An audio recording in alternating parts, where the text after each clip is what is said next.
정말 오랜만에 다들 만난 것 같습니다. 하나님께서 오늘 주 앞에 나와 예배한 우리 모든 성도님들에게 크신 은총으로 덧입혀 주실 줄 믿습니다. 오늘 말씀에 사람들이 나오죠. 가룟 유다와 베드로에 대한 이야기가 나옵니다. 이 가룟 유다, 베드로 공통점들이 너무 많은 사람들입니다. 두 사람은 다 주님의 부르심을 받고 주님의 제자들이 되었습니다. 두 사람 다 주님의 부르심을 받고 제자가 되어서 3년간 예수님과 함께 다니며 동고동락했던 그런 가장 가까운 제자들이었습니다. 더욱이 두 사람은 12 제자들 중에서도 중요한 위치에 있던 그런 사람들이었습니다. 베드로는 우리가 아는 것처럼 예수님의 수제자, 그리고 어떤 면에서는 제자들의 대표격이라 할 수 있지요. 또 유다는 그들 가운데 이제 회개를 맡은 사람이었습니다. 자, 그리고 이 두 사람은 모두 예수님으로부터 예수님을 배반할 것이다 하는 말씀을 들었던 사람들이었고, 실제로 그렇게 주님께서 말씀하신 대로 주님을 배반하였던 그런 사람들입니다. 자, 가룟 유다는 겟세마네 동산에서 무장한 병사들을 데리고 와서 예수님을 잡혀가게 한 그 사람이죠. 예수님께 입을 맞춤을 통해서 사인을 주고 그때 예수님을 팔아넘긴 사람입니다. 그리고 베드로는 체포된 예수님이 대제사장의 집으로 끌려가실 때 어떻게 되려는지 멀찍이 따라가서 바깥에 불을 쬐고 있다 만나는 사람들에게 예수님을 부인했던 그런 사람입니다. 오늘 본문에도 보았지만 한 여종이 묻습니다. 당신도 갈릴리 사람 예수와 함께 있었다라고 말하자 그때 베드로는 깜짝 놀라며 거부하지요. 나는 내가 무슨 말을 하는지 도무지 모르겠다. 나는 아니라는 겁니다.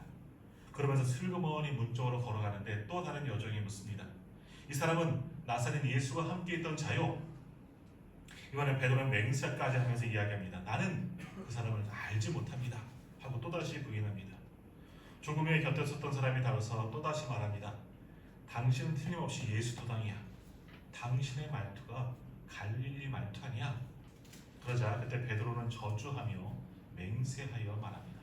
나는 그 사람을 알지 못하고. 성경에는 동일하게 비슷하게 나오지만 마지막에는 아마 욕을 하면서 그렇게 했던 것 같습니다. 저주하면서 그저 뱃사람들이 하는 거친 말로 나는 그 사람을 전혀 알지 못한다 저주하며 베드로는 부인했습니다. 바로 그때 닭이 울었습니다. 오늘 보면 75장 마태복음 26장 75절을 보면 이에 베드로가 예수의 말씀에 닭 울기 전에 내가 3번 나를 부인하리라 하심이 생각나서 밖에 나가서 심히 통곡하였다라고 말씀합니다. 부인하면서도 부인하는 것을 알지 못하고 닭이 울고서야 예수님의 말씀이 생각나서 나가서 심히 울었다, 통곡했다 말씀합니다.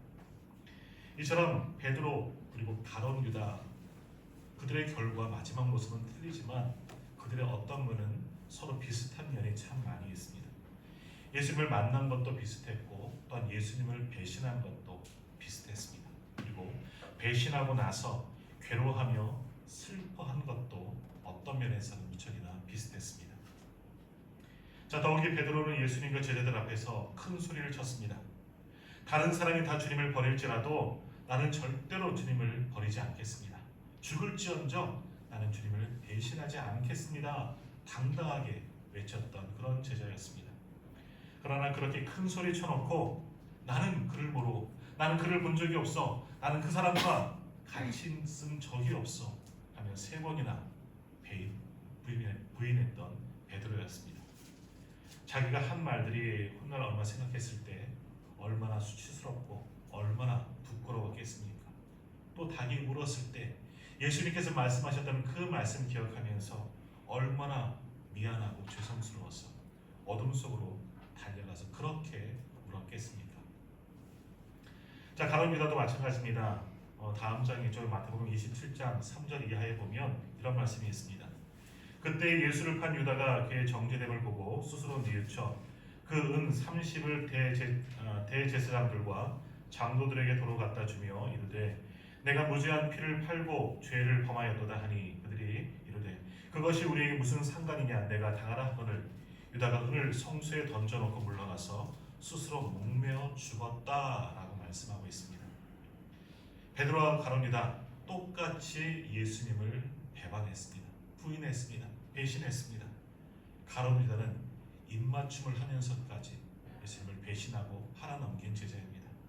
베드로는 예수님을 저주하며 부인하면서 주님을 배신했습니다. 이처럼 두 사람은 몹시 비슷한 모습이 보입니다. 자, 그러나 한 가지 다른 것이 있습니다. 가룟 유다는 죄를 지은 다음 어떻게 했습니까? 그 죄책감으로 말미암아 자기를 생각하다가 자살하고 말았습니다. 그러나 베드로는 죄를 지은 다음 다시 주님께로 돌아섰기 때문에 다시 주의 사도가 될 수 있었던 것입니다. 자, 이 회개함이 세상에서 가장 큰 차이를 만드는 차이점이었습니다. 그 전까지 모든 것이 동일했습니다.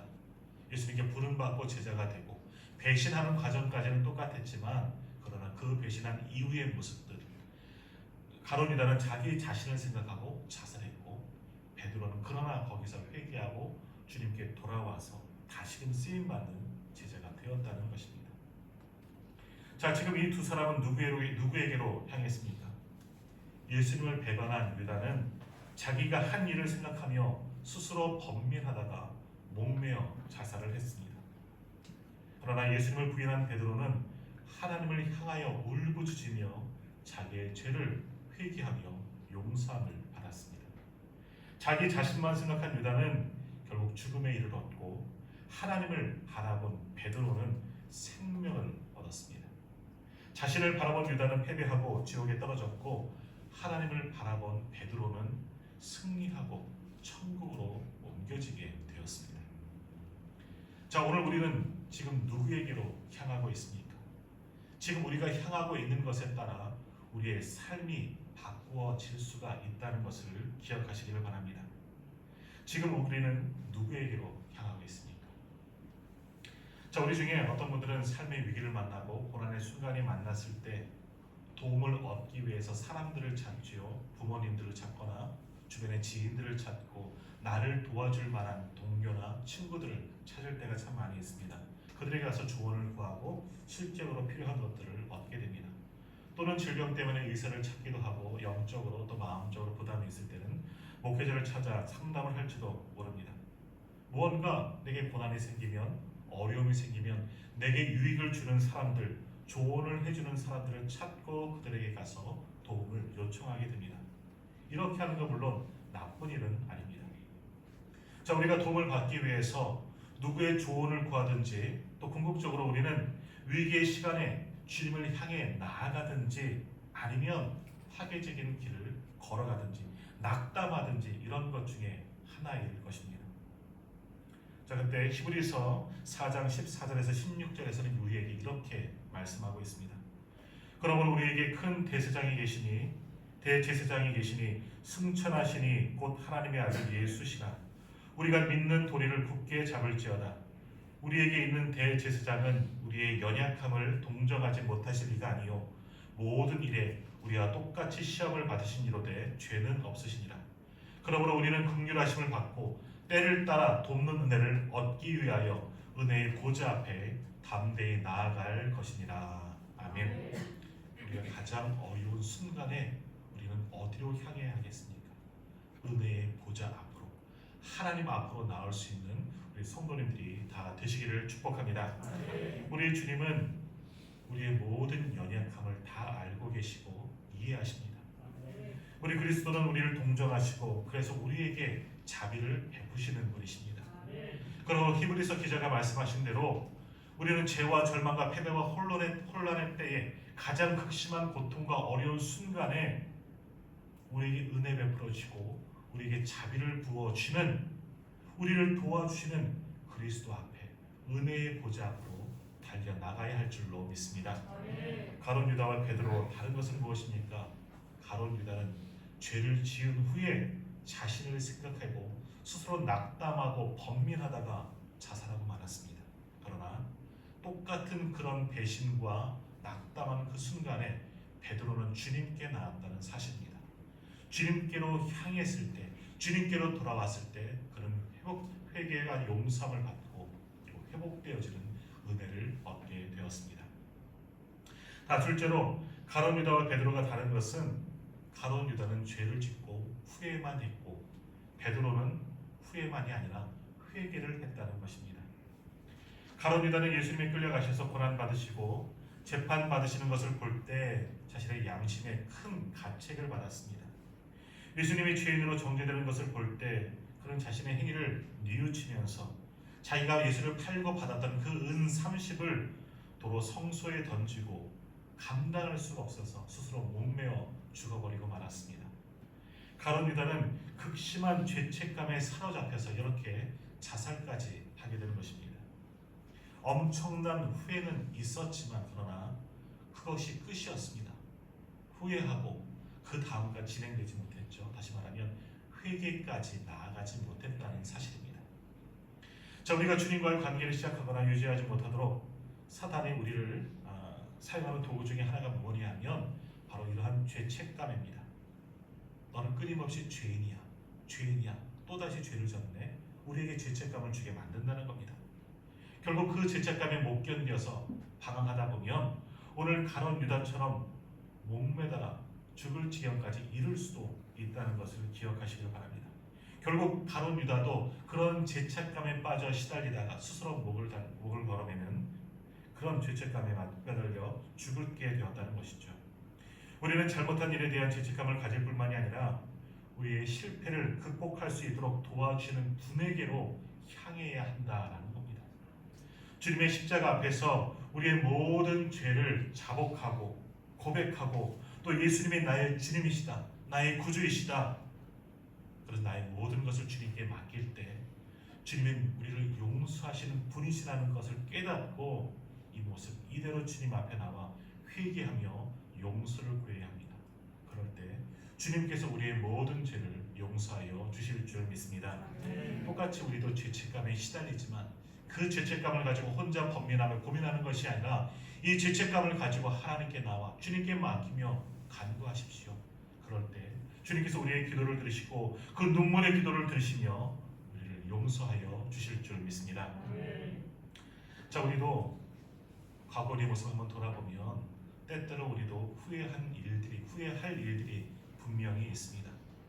하지 말아야 했던 일들, 하지 말아야 했던 말들, 그리고 다시 물릴 수 있다면 다시 되돌리고 싶은 그러한 일들이 아마 기억나실 겁니다.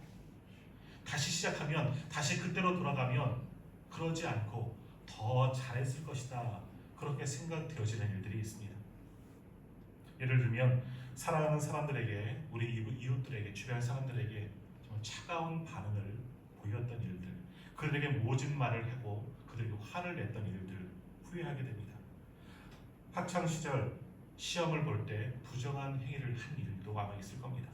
동료들에게 상처를 주는 말을 한 것들, 그리고 어려운 이들을 외면한 것들, 이런 모든 것이 무엇이든지 간에 우리가 했던 모든 잘못한 일들, 우리도 되돌릴 수만 있다면, 그때로 다시금 돌아가면 이건 그렇게 하지 않겠다 하면서 후회하는 일들이 오늘 우리들에게도 분명히 있을 것입니다.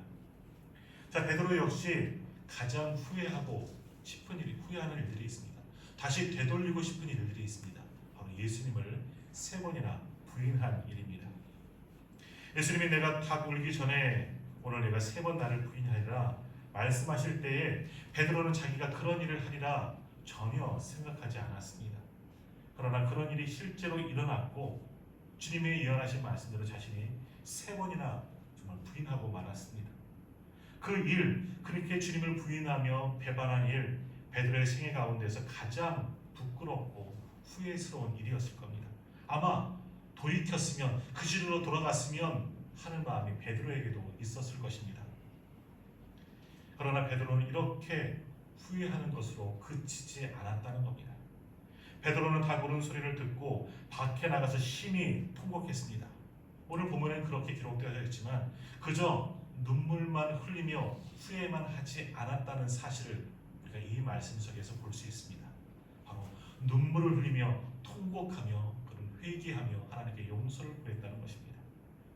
우리가 베드로의 이 이후의 모습을 보면 그가 흘린 눈물, 후회의 눈물이 아니라 회개의 눈물이었다 하는 것을 우리가 알 수 있습니다.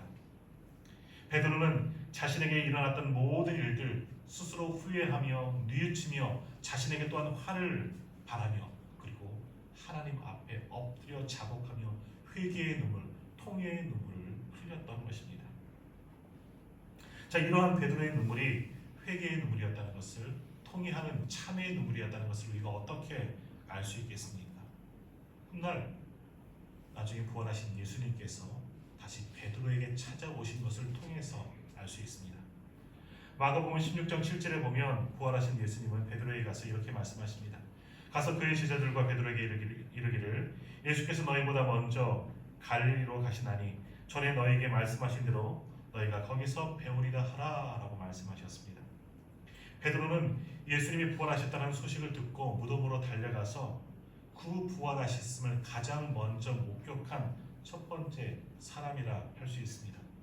또한 며칠 후 예수님도 그에게 찾아오셔서 그를 만나 주셨습니다. 그리고 그를 회복하여 주시고 다시금 주의 제자로 주의 사도의 직분을 회복시켜 주시고 주님의 일들을 감당하는 자로 세워 주셨다는 것입니다. 자, 우리가 베드로의 이야기에서 배우는 중요한 진리는 진정한 용서에는 회개가 따라오고 회개를 통해서 회복이 이루어진다는 사실입니다. 우리가 주님의 십자가를 묵상할 때 날 위해 고난 당하시고 죽으신 주님의 은혜와 사랑을 체험하면서 진실된 회개를 드릴 수 있어야만 합니다. 그럴 때 십자가의 사랑을 통해서 우리는 회개함을 깨닫게 됩니다. 그리고 그 회개함을 통해서 하나님의 인도하심을 받고 하나님의 용서함을 오늘 우리가 받을 수 있는 것입니다. 우리가 지난주까지 두 번의 회개에 대한 말씀, 이제 또 다음 주에도 회개의 말씀 우리 함께 볼 텐데, 우리는 말씀을 듣고 또 말씀을 묵상하시면서 어떤 생각들을 하셨습니까? 회개에 대한 말씀을 들으면서 우리의 죄를 한번 돌아보셨습니까? 우리가 매번 회개하지만 또다시 말씀을 듣고 말씀을 묵상하면서 내가 하나님 앞에 진심으로 회개해야겠다, 그런 다짐들을 한번 해보셨습니까? 그 회개함을 통해서 다시금 우리가 하나님의 은혜를 깨닫고 우리의 삶이 베드로처럼 회복되셨습니까? 아니면 회개에 대한 말씀을 들었지만 한 귀로 듣고 한 귀로 잊어버리면서 또다시 옛상 안에서 헤어나지 못한 채 우리가 여전히 죄 가운데 머물러 살아가고 있지는 않습니까? 우리는 스스로 회개할 수는 없습니다. 용서함을 받을 수는 없습니다. 우리가 회개한다고 하지만 우리가 회개하는 것으로는 완전한 회개를 이룰 수는 없습니다. 그래서 하나님께서 우리를 용서하시고자 이 일을 시작하셨습니다. 어떻게 하셨습니까? 바로 하나님의 독생자 예수 그리스도를 우리의 죄를 사해 주시기 위해서 우리 가운데 보내셔서 십자가에 달려 죽게 만드신 일을 하나님께서 친히 하셨습니다. 주님이 우리를 용서하시고자 친히 우리 대신 형벌을 받으시고 우리의 모든 죄가 용서받을 수 있는 길을 주님께서 열어주셨습니다. 이렇게 하심으로 주님은 우리의 모든 죄를 용서하여 주셨습니다. 주님의 용서는 완전한 용서이십니다. 주님은 우리를 회복시키시고 또한 우리에게 이제는 능력을 더하여 주십니다. 요한일서 1장 9절에서 이렇게 말씀합니다. 만일 우리가 우리 죄를 자백하면 그는 미쁘시고 의로우사 우리 죄를 사하시며 우리를 모든 불의에서 깨끗하게 하실 것이요. 아멘. 디도서 2장 14절에서도 말씀합니다. 그가 우리를 대신하여 자신을 내어주심은 모든 불법에서 우리를 속량하시고 우리를 깨끗하게 하사 선한 일을 열심히 하는 자기 백성이 되게 하려 하심이라. 아멘. 자, 우리가 죄의 용서를 받으면 거기에서 멈추지 않습니다. 주님의 용서는 우리 편에서는 응답을 요구하고 계십니다. 우리 죄가 용서를 받으면 우리가 하나님께 나아가고 주님 주신 사명을 또한 감당해야 합니다. 그리고 거기에서만 아니라 한 걸음 더 나아가야 합니다.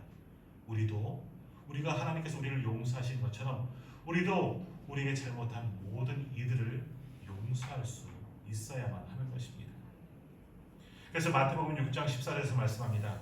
너희가 사람의 잘못을 용서하면 너희 하늘 아버지께서도 너희 잘못을 용서하시려니와. 아멘. 자, 용서는 참 쉬운 것 같지만 용서할 때에도 용기가 필요합니다. 그리고 우리의 자존심도 버려야만 합니다. 그래야지 용서할 수 있습니다. 나는 용서하지 못하더라도 내가 이미 하나님께 용서함을 받은 사람이 되었기 때문에 그 사람과 그 용서함을 가지고 우리도 많은 사람들을 용서하고 품을 수 있어야만 하는 겁니다. 우리 가족이나 우리 친구분 중에 우리 주변 사람들 중에 용서를 받아야 할 사람이 있습니까? 또는 내가 용서를 구해야 할 분들이 있습니까? 두려워하지 마시고 머뭇거리지 마시고 이제 우리가 먼저 그들에게로 가서 주님의 사랑으로 그들을 품고 용서하십시오. 또 내가 용서를 빌어야 할 사람들이 있다면 이제 내가 자존심을 내려놓고 먼저 그들에게 찾아가서 내가 잘못했습니다. 나를 용서하십시오. 그렇게 용서를 구하십시오. 그럴 때 진정한 용서와 회복이 이루어지게 될 줄 믿습니다. 우리 주님도 우리의 죄를 용서하여 주셨습니다. 우리가 지난주까지 보았던 말씀대로 우리 하나님은 여전히 우리는 죄 가운데 거하고 죄를 범하며 살아가지만 내가 너희들의 죄를 기억하지 않겠다. 너희 죄를 덮어버리겠다. 너희 죄를 내 등 뒤로 던져버리겠다. 우리 하나님은 말씀하여 주셨습니다. 이 하나님의 사랑을 분명히 기억하고 우리도 그 사랑과 그 용서함을 실천하시기를 바랍니다. 우리가 먼저 용서를 구하고 또 우리도 용서를 하며 주님의 그 용서하심을 실천할 수 있는 저와 우리 모든 성도님들이 다 되시기를 바랍니다. 그렇게 우리가 서로 용서하고 용서를 행할 때 우리도 하나님의 용서를 받게 될 줄 믿습니다. 그렇다면 우리가 그 용서함을 통해서 우리도 회복되어지고 베드로처럼 귀하게 쓰임받는 하나님의 사람들이 다 될 줄 믿습니다. 세 번째로 가룟 유다와 베드로의 다른 점은 무엇입니까? 가룟 유다는 여전히 과거에 매여 있지만 베드로는 미래지향적인 인생을 살았다는 것입니다. 자, 가룟 유다는 자기가 과거에 지은 죄를 생각하며 괴로워하다가 삶을 포기하고 말았습니다. 그러나 베드로는 과거에 지은 죄만 생각한 것이 아니라 그 죄를 용서하시고 새로운 기회를 주시는 주님만 의지했다는 사실입니다. 자, 오늘 많은 성도들이 주님과의 관계 가운데서 앞을 바라보지 못하고 여전히 과거에 매여서 과거를 바라보며 살아갑니다. 우리를 넘어지게 하고 쓰러지게 만들었던 그런 것들이 여전히 머물러 있고 그것에 초점을 맞추며 살아가고 있습니다. 그러니 믿음이 자라나지 않는 겁니다. 우리가 소망을 잃어버리게 만들고 버림받았다고 느꼈게 만들었던 그런 모든 것들 여전히 생각하며 과거의 굴레에 매여서 여전히 우리는 살아가고 있다는 겁니다. 자, 우리가 앞으로 조금만 움직인다면, 앞으로 조금만 더 먼 미래를 바라본다면 이제는 과거에 집착하지 않고 새로이 하나님이 주신 은혜를 바라보며 소망을 품고 한 걸음 더 나아갈 수가 있다는 것입니다. 오늘 베드로를 보십시오. 과거의 잘못된 모든 것들 기억하고 있습니다. 그것이 평생 간직하며 후회하겠지요. 그러나 베드로는 거기에 머물러 있지 않습니다.